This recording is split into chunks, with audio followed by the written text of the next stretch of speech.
Monsieur le Premier ministre, chef du gouvernement, messieurs les ministres d'État, mesdames et messieurs les ministres et vous tous, mes chers collègues, avant de commencer notre quinzaine exceptionnelle de ce jour, je voudrais ensemble que nous rendions hommage à deux membres du monde des médias qui nous ont brutalement quittés ces jours derniers.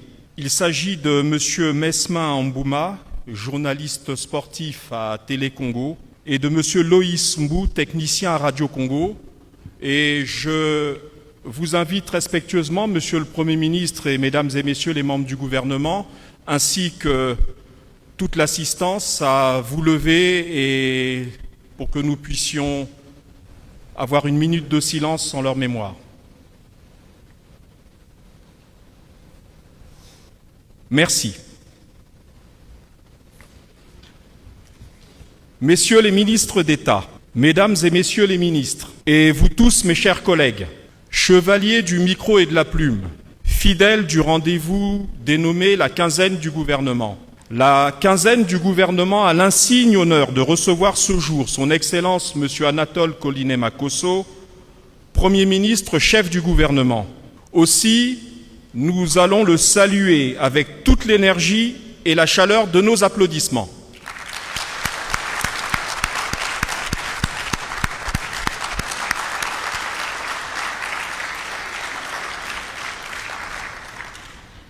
Notre quinzaine de ce jour est exceptionnelle à plusieurs titres. Elle est exceptionnelle d'abord et avant tout parce qu'elle accueille celui qui anime, impulse et oriente l'action du gouvernement. Une équipe qui, selon la tradition et les usages politiques, porte symboliquement son nom. C'est donc l'occasion solennelle pour celles et ceux des professionnels du monde des médias massivement représentés ici, d'interroger le Premier ministre chef du gouvernement. Mesdames et messieurs, qui, plus et mieux que le Premier ministre, peut nous éclairer sur le sens de l'action menée, ainsi que sur ses perspectives, au regard des objectifs dessinés par son Excellence M. Denis Sassou Nguesso, Président de la République, chef de l'État, dans son projet de société devenu, en quelque sorte, la véritable charte de l'action gouvernementale. Quinzaine exceptionnelle encore, parce qu'elle est celle qui va clore une année 2025 riche en événements et en décisions fortes. Mesdames et messieurs les journalistes, nous vous invitons, avec notre illustre invité, à en revisiter les grands moments. Quinzaine exceptionnelle enfin, parce que chaque fin d'année est l'occasion de faire un bilan exhaustif des avancées comme des obstacles surmontés. Elle est également l'occasion de tracer les grandes résolutions pour l'avenir immédiat qui frappent à nos portes, à savoir l'année 2026. Monsieur le Premier ministre, chef du gouvernement, vous allez, je n'en doute pas, sacrifier au principe de notre quinzaine, devenu le véritable outil de la communication institutionnelle de vos ministres, en parcourant, au fil des questions des journalistes, les dernières actualités de la vie de notre nation. Vous me permettrez néanmoins de rappeler aux hommes et femmes de presse ici présents que l'actualité demeure le message sur l'état de la nation délivré par son Excellence Monsieur le Président de la République devant le Parlement réuni en Congrès le 28 novembre 2025, dernier exercice du genre pour l'actuel quinquennat.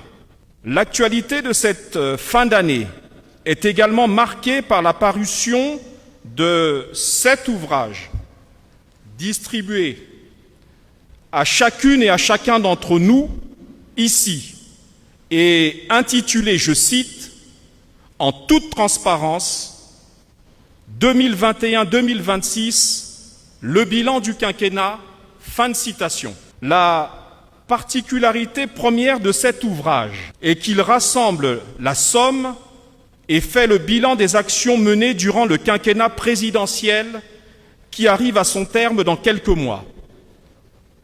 La seconde particularité de cet ouvrage est d'avoir été préfacé par le responsable suprême des destinées de notre beau pays, à savoir le président Denis Sassou Nguesso.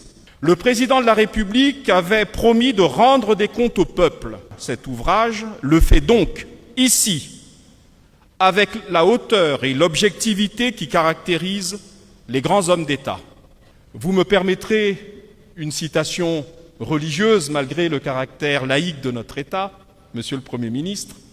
« Voyez et touchez », dit l'Évangile de Luc dans le livre saint des chrétiens. Le chef de l'État nous invite donc en quelque sorte à faire les saints Thomas.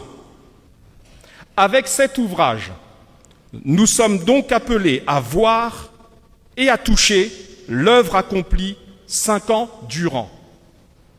Mesdames et messieurs les journalistes, voilà les grands axes que je vous invite à explorer ce jour en mettant à profit la présence exceptionnelle de Monsieur le Premier ministre, chef du gouvernement, pour lui permettre, grâce à vos questions pertinentes, j'en suis sûr, d'éclairer les Congolaises et les Congolais qui vont nous suivre.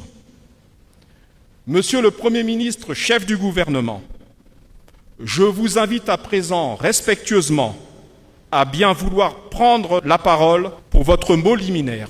Messieurs les ministres d'État, Mesdames et Messieurs les ministres, Monsieur le secrétaire général de la Présidence de la République, Messieurs les hauts-commissaires, Monsieur le président de la Commission nationale du mécanisme africain d'évaluation par les pairs, Monsieur le secrétaire permanent du comité interministériel de l'action de l'État en mer et dans les eaux continentales, Messieurs les membres des cabinets du président de la République et du Premier ministre chef du gouvernement, et maintenant à tout seigneur, tout honneur, Messieurs les journalistes, chevaliers de la plume et du micro, influenceurs et snipers du net, lanceurs d'alerte, bonjour. L'honneur me choisit de me tenir devant vous pour accomplir une mission que le président de la République a confiée à son gouvernement. Il s'agit de vous faire découvrir le livre bilan qui venait d'être présenté par le Monsieur le ministre de la Communication du quinquennat, intitulé « En toute transparence, 2021-2026, le bilan du quinquennat ».